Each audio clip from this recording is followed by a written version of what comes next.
తాకట్లో ఉన్న మీ బంగారాన్ని విడిపించి ఆ రోజు ఆన్లైన్ రేటుకి కొంటాం. Sharma gold company. నమస్తే, వెల్కమ్ టు సుమన్ టీవీ. నేను పద్మని. ప్రస్తుతం పాటు ప్రముఖ ఆధ్యాత్మికవేత్త, వాస్తు జ్యోతిష పండితులు కేసీఆర్ గారు మనతో పాటు ఉన్నారు. మాట్లాడదాం సార్. నమస్తే సార్. నమస్తే అండి. సార్, పరాభవనం సంవత్సరం మొదలైపోయింది. ఈ 9 రోజుల్లో కూడా చాలా విశేషవంతమైనటువంటి రోజులు ఖచ్చితంగా వస్తాయి. అంటే శ్రీరామ నవరాత్రులని కూడా పిలుస్తూ ఉంటారు, వసంత నవరాత్రులను పిలుస్తూ ఉంటారు. ఈ 9 రోజుల్లో తదియ రోజు కూడా చాలా చాలా విశేషవంతమైనటువంటి రోజుగా చెప్తుంటారు. డోలా గౌరీ వ్రతాన్ని చేస్తారు అనేది చదవడం జరిగింది. దాని ప్రాముఖ్యత ఏమిటి? ఎవరెవరు ఇది చేసుకోవచ్చు? అంటే ఇప్పటిదాకా మేము వినలేదండి, ఫస్ట్ టైం వింటున్నాం డోలా గౌరీ వ్రతం. మరి ఎవరెవరు ఏమేమి చెయ్యాలి, చేస్తే వచ్చేటటువంటి ఫలితం ఏమిటి? ఇవన్నీ ఒక్కసారి మీ ద్వారా తెలుసుకోవాలనుకుంటున్నాను. తప్పకుండా. అంటే ఈ డోలా గౌరీ ఉత్సవం అనేది అసలు ఇదేమి అంటే మనం వినడం కొత్తేమో కానీ నిజానికైతే కనుక ఇది బాగా పురాతనమైనది, ప్రాచుర్యంలో కూడా ఉంది. అంటే మనకేంటంటే కొన్ని కొన్ని ప్రాంతాల్లో కొన్ని కొన్ని వ్రతాలు నోములు విశేష ప్రాచుర్యం పొందితే కొన్ని కొన్ని చోట్ల పొందకపోవచ్చు. కానీ ఈ డోలా ఇప్పుడు ఏదైతే మనం చైత్రమాసం, ఇంచుమించుగా చైత్రమాసం అంతా కూడా చైత్ర వైశాఖాలు రెండు కూడా ఒక రకంగా చెప్పాలంటే కనుక బాగా ఆధ్యాత్మిక చైతన్యానికి అవి మంచి మాసాలుగా చెప్పాల్సి ఉంటుంది. ఎందుకంటే ఈ ఈ నెలలో ఈ మాసంలో ఇంచుమించు మనకి కవర్ కాని అంటే అందరి దేవుళ్ళు వస్తారు. ఎందుకంటే మరి ఇక్కడి నుంచి మన కొత్త తెలుగు మాసం బిగిన్ అవుతుంది కాబట్టి అందరి దేవుళ్ళ రక్ష మనకి లభించాలనే ఉద్దేశం అవ్వచ్చు. మరొకటి ఎవరికి ఇష్టమైన దేవాన్ని వాళ్ళు పూజించుకోవడానికి అనువుగా కూడా ఉండొచ్చు. తర్వాత వచ్చేప్పటికి ఏంటంటే ఇది ముఖ్యంగా ఈ డోలా ఉత్సవం అనేది, అలాగే అశూన్య శయన వ్రతం అని చెప్పి కూడా ఇదే రోజు ఆచరించడం అనేది కూడా ఉంది. దీనివల్ల జరిగే లాభం ఏంటంటే రెండు రకాలుగా, అంటే ఇవాళ రోజుల్లో అంటే పుత్రుడే కావాలనేది కొద్దిగా సడలింపు వచ్చింది, కానీ నిజానికి పుత్ర సంతానం కావాలనే వాళ్ళు కూడా ఇదే వ్రతాన్ని ఆచరించడం అనేది ఒకటి. అసలు సంతానమే లేకుండా ఉన్న వాళ్ళకి కూడా సంతానం కావాలి అనే తలంపుతో కూడా దీన్ని ఆచరించడం అనేది జరిగింది. అంటే ప్రతి ఏటా ఆచరించాల్సి ఉంటుందా? అలా ఒక సంఖ్య పెట్టుకుని, అంటే 9 ఏదైనా సరే వ్రతాలు ఎప్పుడు కూడా బేస్ సంఖ్యలో చేయటం అనేది, ఇది గౌరీ సంఖ్య కాబట్టి 9గా చేయటం అనేది, అంటే 9 సంవత్సరాలు చేయటం అనేది మంచిది. అయినప్పటికీ కూడా ఏ సంవత్సరానికి ఆ సంవత్సరం చేసుకున్నా కూడా తప్పేం కాదు. అయితే ఇక్కడ మనం ఉపవాసాలు ఉండటం వద్దు అనుకోవటం అనేది, అంటే వ్రతం చేసేవాళ్ళు వ్రతంగా చేస్తే మటుకు కంపల్సరీ ఉపవాసం ఉండాలి. సో ఏకభుక్తం అనేది పాటించాల్సి ఉంటుంది. అలా కాకుండా మనం ఏదైనా సరే తాత్కాలికంగా ఉండే ఆ మంచి గడియలు పట్టుకుని మనం అప్పుడప్పుడు కొన్ని పరిహారాలు చెప్పడం అలాంటివి ఉంటాయి కనుక, సో అప్పుడు మాత్రం అవన్నీ మనం పాటించగలం. బట్ వ్రతంగా చేసే వాళ్ళకైతే నియమాలు ఉంటాయి తప్పకుండా. ఆ వ్రతం కాకుండా జస్ట్ ఆ యొక్క శుభతిథిని మనం వాడుకోవటం అనే దానికి అంత మరీ అవసరం ఉండదు. అయితే దీన్ని రెండోది వచ్చేప్పటికి ఏంటంటే ఖచ్చితంగా ముఖ్యంగా ఏదైతే ఈ డోలా గౌరీ ఉత్సవం అనేది పాటించడం వల్ల ఏంటంటే సత్సంతానం పుట్టడం అనేది ఒకటి, తప్పకుండా ఏడాది తిరిగేలోపు మన ఇంట్లో కూడా ఉయ్యాలు కడతాం అనేది ఒకటి. సో అలా అంత దానికి మహిమని చేకూర్చడం అనేది ఉంది. సో అది ఇంచుమించుగా మనకి శివపురాణంలోనూ వస్తుంది, తర్వాత బ్రహ్మ వైవర్త పురాణంలో కూడా వస్తుంది దీని మీద, తర్వాత పద్మ పురాణంలో కూడా వస్తుంది. ఎంత పవర్ఫుల్ సార్ ఇది! ఎందుకంటే ఇప్పుడు సంతానార్థులు కొన్నేళ్ళు అయిపోయిన తర్వాత ఇక తిరగని గుడిలు, మొక్కని దేవుడు అంటూ ఉండరు. కానీ ఇప్పుడు ఇది ఒక్కటి చేస్తే కలుగుతారా అనే సంశయం రావచ్చు. ఎంత ఖచ్చితమైనటువంటి నిదర్శనాలు ఉన్నాయి సార్? అంటే చాలామందికి అవి నిదర్శనాలు అనేవి ఉంటాయి. అంటే ఇప్పుడు మనం వచ్చేప్పటికి ఏంటంటే ఇక్కడ సాధారణంగా ఈ వ్రతం అనేది జనరల్ చెప్తాం ఇప్పుడు, కానీ అదే మనం ఒక వ్యక్తిగత జాతకం చూసినప్పుడు, అంటే ఇప్పుడు శివుడు పార్వతి కాంబినేషన్ అనుకోండి ఇది. సో ఈ శివుడు పార్వతి కాంబినేషన్ ఏ వాళ్ళకైతే ఎక్కువ ఫలిస్తుంది, అంటే ఇప్పుడు మనకి ఏమంటాం శనికి సంబంధించిన లగ్నాలు ఎప్పుడు మనం మాట్లాడుతూ ఉంటాం, అలాగే గురుడికి సంబంధించిన వాటి గురించి మనం మాట్లాడుతూ ఉంటాం. సో సాధారణంగా శనికి సంబంధించిన లగ్నాల్లో వారికి పిల్లలు పుట్టడానికి కొంత ఇబ్బంది ఉంటుంది. వృషభ లగ్నానికి ఇబ్బంది అనేది ఉంటుంది, మిథున లగ్నానికి కూడా ఇబ్బంది ఉంటుంది, సో మకర లగ్నానికి కూడా కొంతవరకు ఇబ్బంది. అదే గురు లగ్నాల్లోకి వచ్చేప్పటికి ధనుర్ లగ్నం వాళ్ళకి కొంత ఇబ్బంది పట్టడం అనేది ఉంటుంది. తర్వాత వచ్చేప్పటికి మెయిన్ గురు లగ్నాల్లో అయితే కనుక నేను చూసినంత వరకు ఎక్కువ ధనుర్ లగ్నానికి కొంత ఇబ్బంది పట్టడం అనేది ఉంటుంది, కొంత సింహ లగ్నం వారికి ఉంటుంది. ఎందుకని అంటే కనుక సాధారణంగా వచ్చేప్పటికి ఏంటంటే ఇక్కడ ఎవరైతే పంచమాధిపతి ఉంటాడో మళ్ళీ ఆయన అష్టమాధిపతి అవటం కానీ, లేదా ఆయన వ్యయాధిపతి అవటం కానీ, ఈ కారణాల వల్ల కూడా ఒక్కోసారి సంతానం అబార్షణలు అవటం మొదట్లో అసలు సంతానం ఉండేదానికన్నా కూడా ఎక్కువ అబార్షన్లు అవ్వటం కానీ, అలా కొంత మొదట ఇబ్బంది పడి ఆ తర్వాత జన్మించడం కానీ, ఇలా ఎక్కువ మనం చూసినంత వరకు. అంతేగాని నా సింహలగ్నం నాకు మా 2 పిల్లలు ఉన్నారంటే అంటే నేనేం కాదు. చెప్పలేను.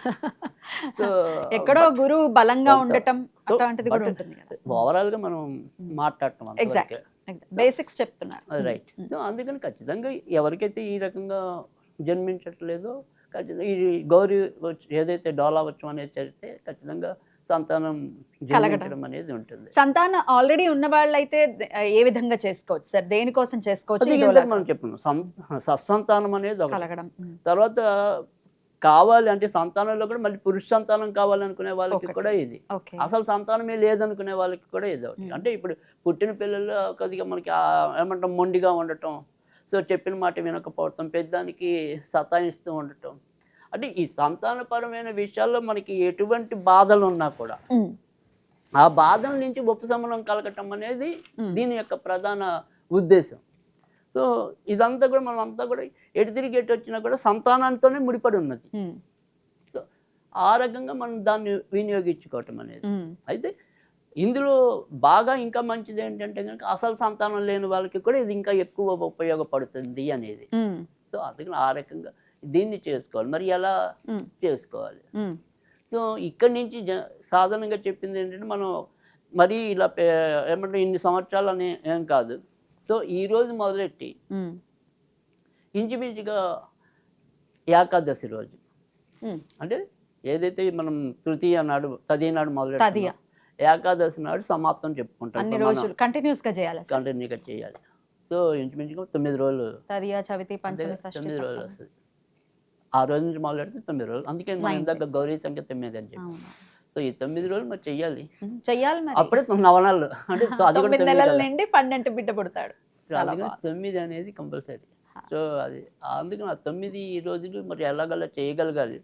ఎలాగో మరి అంత కష్టమైంది కూడా మనం ఎప్పుడు కూడా సాధారణంగా చెప్పం కాబట్టి రోజుకి ఒక 5 నిమిషాలు 10 నిమిషాలు కష్టపడితే ఖచ్చితంగా వాళ్ళ ఇంట్లో మరి ఆ రకమైన మంచి జరగడానికి అవకాశాలు చాలా ఎక్కువ ఉంటాయి.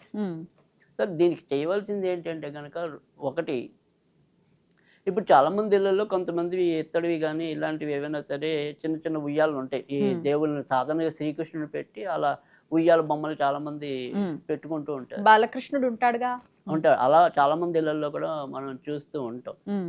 సో బాలకృష్ణుడు పక్కన పెట్టి అదే పక్కన వీళ్ళిద్దరిని పెట్టినా కూడా తప్పేం కాదు తాత్కాలికంగా. సో ఆ 9 రోజులు కూడా అలా దాంట్లోనే పెట్టి ఇలా ఇలా ఊపటం అనేది అదొక పద్ధతి.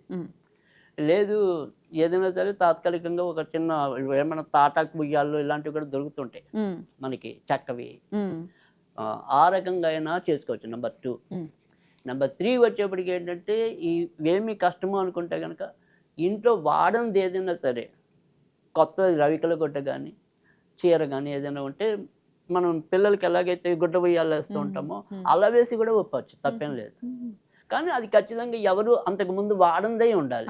అదొక్క నియమం ఉంటే చాలు. సో ఈ 3 పద్ధతుల్లో ఏదో రకంగా మనం ఉయ్యాల అనేది ఏర్పాటు చేసుకోవాలి. అందులో ఏర్పాటు చేసుకుని ఇప్పుడు మనం ఏమంటాం శివుడు పార్వతి యొక్క చిన్న చిన్న ఏమైనా సరే విగ్రహాలు ఉంటే అదొక పద్ధతి, లేకపోయినా ఫోటోనే పెట్టేయండి. సార్ శివలింగాలు ఉంటాయి సార్, శివలింగం పార్వతీదేవి అట్లా ఉంటాయి సార్, అట్లా పెట్టుకోవచ్చా? అంటే శివలింగం కన్నా కూడా ఏదైనా చిత్రరూపం ఉంటేనే మంచిది. అప్పుడు ఫోటో పెట్టేసుకోవచ్చు. అందుకే నేను అనేది ఫోటో పెట్టుకోవడం ఇంకా మంచిది. సో ఆ రకంగా చేయొచ్చు. తర్వాత రెండోది ఏంటంటే శివుడి ఫ్యామిలీ ఫోటో పెట్టినా కూడా మంచిదే. అంటే ఇద్దరు శివపార్వతులనే కాకుండా మనం సంతానం గురించి కోరుకుంటున్నాం కాబట్టి సంతానంతో కూడిన శివపార్వతులది పెట్టినా కూడా తప్పేం లేదు. చక్కగా పెట్టుకొని ఈ 9 రోజులు మనం ఊపటమే అంతవరకే. అంతేనా? ఊపేప్పుడు ఏం చేయాలంటే కనుక ఒక చిన్న మంత్రం ఉంటుంది, అది అనుకుంటూ మనసులో ఊపటమే. అది ఏంటంటే ఒక 27 సార్లు 54 సార్లు 108 సార్లు మనసులో అనుకుని, లేదు అదేమి మాకు కాదనుకుంటే ఒక టైం పెట్టుకుంటే కరెక్ట్గా 3 minutes, ఇన్ని సంఖ్యలు ఏం లేదు, ఒక 3 నిమిషాలు అనేది పెట్టుకోండి అంతే టైంలో. ఆ 3 నిమిషాలు పెట్టుకుని ఊపటమే అంతవరకే. సో ఆ 3 నిమిషాలు ఏదైనా చదవాలా మరి? అది అందుకే చదివేందుకు చెప్తున్నా. ఒకవేళ మీరు మీకు నోట్లో లెక్కేసుకోవడం కష్టమవుతుంది అనుకుంటే కనుక ఒక 3 నిమిషాలు పెట్టుకోండి. ఆ 3 నిమిషాలు ఊపుతాం మనం చంటి పిల్లని ఎలాగైతే జోలపాడుతూ ఉంటామో అలాగా ఊపుతూ ఉంటాం అంతవరకే. చాలా అందమైన వ్రతం. చాలా బాగుంటుంది. ఆ, సో అది ఏంటంటే కనుక ఓం శ్రీం నమశివాయ మహాగర్భాయ నమః అనేది ఒక మంత్రం. ఇది శివుడితోనే ఉంటుంది. ఓం శ్రీం అనేది అక్కడ గౌరీదేవిగా అదొక మంత్రం. లేదంటే మామూలు గౌరీదేవితోనే ఓం ఐం హ్రీం శ్రీం క్లీం గౌరీదేవ్యే నమః. ఓం ఐం హ్రీం శ్రీం క్లీం గౌరీదేవ్యే నమః. ఇందులో ఏది వాళ్ళకి తేలికైతే ఆ మంత్రాన్ని చదువుతూ జస్ట్ ఒక 3 మినిట్స్ అయితే ఇంకా మంచిది. సో ఆ రకంగా చేసుకుంటే చాలు. మరి ప్రసాదం ఏదైనా పెట్టాలని కూడా మనకి అవును, ఈ 9 రోజులు. 9 రోజులు. సో ఈ 9 రోజులు ప్రసాదంగా ఏంటంటే ఏదైనా అన్నం కొద్దిగా పెరుగన్నం అంతవరకే. అది ఉయ్యాల్లో కాకుండా ఇంట్లో విడిగా మనకి ఏదైనా దేవుళ్ళ దగ్గర పెట్టేసి ఇక్కడే మనం వాళ్ళకి పెడుతున్నట్టుగా భావించేసి పెట్టేస్తే సరిపోతుంది. ఓకే. సో ఆ రకంగా 9 రోజులు చేయండి, ఖచ్చితంగా మంచి జరగటం అనేది అయితే ఉంటుంది. ఇప్పుడు మొదలు పెట్టామండి 9 రోజులు, మధ్యలో ఏదో అడ్డొచ్చే పరిస్థితి ఉంది మాకు అని కొంతమందికి ఏమైనా ఉంటే వాళ్ళ పరిస్థితి ఏంటి? అంటే ఇక్కడ మనం ఏదైనా సరే 3 రోజులు 5 రోజులు 9 రోజులు బెటర్. సో ఫస్ట్ మనకి అలాంటిది ఏదైనా ఉంటుంది అనుకుంటే మొదటే 3 రోజులు ఆపేసుకుంటామని 5 రోజులు ఆపేసుకుంటామని అలా 9 రోజులు సంకల్పం చెప్పేసుకుంటే మనకు అడ్డొస్తుందని భయం ఉంటే ఇంకా అనుకోకుండా అప్పటికప్పుడు తెలియకుండా అయిపోతే మనం ఏం చేయలేము. అప్పటికి సమాప్తం చేసుకొని మళ్ళీ తర్వాత కంటిన్యూ చేయాలా? చేసుకుంటే మంచిది. ఓకే. అంతే. ఓకే. అలా అనుకోకుండా అయితే తప్ప అది ఒక్కోసారి మన చేతిలో ఉండదు కాబట్టి. తర్వాత ఇప్పుడు ఉయ్యాల వేసిన దాన్ని ఏం చేయమంటారు? అంటే మళ్ళీ యథాస్థానం మన యొక్క బొమ్మలు ఏవైతే ఎక్కడ పెట్టుకుంటూ ఉంటామో అలా ఆ ఫోటోని మళ్ళీ తిరిగి అక్కడ పెట్టేసుకుంటే సరిపోతుంది. ఉయ్యాల గుడ్డని మళ్ళీ మనం వాడేసుకోవచ్చు. అద్భుతం సార్, చాలా చక్కటి వ్రతాన్ని ఈరోజు పరిచయం చేశారంటే ఇది ప్రాచుర్యం ఉంది, కొంతమందికి తెలియకపోవచ్చు అదే కదా. ఇప్పుడు ఒక్కొక్క వ్రతం అలా బాగా అట్టతద్ది ఉండాలి తద్ది ప్రాచుర్యంలోకి వచ్చినట్టు ఇది రాకపోవచ్చు. అంత మాత్రం లేదని కూడా చెప్పలేదు. పిల్లలు ఎలాగో చాలా మంది పిల్లలు మాట వినట్లేదు, ఎప్పుడు ఈ ఫోన్లు చూస్తూ కూర్చుంటున్నారు, పెంకితనం, ఇవన్నీ చాలా మంది కంప్లైంట్ చేస్తుంటారు. ఉంటాయి కదా. ఖచ్చితంగా ఒక 9 రోజులు తల్లులు ఇలా చేసుకుని వారి ఇబ్బందుల నుంచి బయటపడాలి, సంతానం లేని వాళ్ళకి సంతానం కలగాలని మనస్ఫూర్తిగా కోరుకుంటూ చాలా చక్కగా తెలియజేశారు సార్. కృతజ్ఞతలు. నమస్కారం సార్.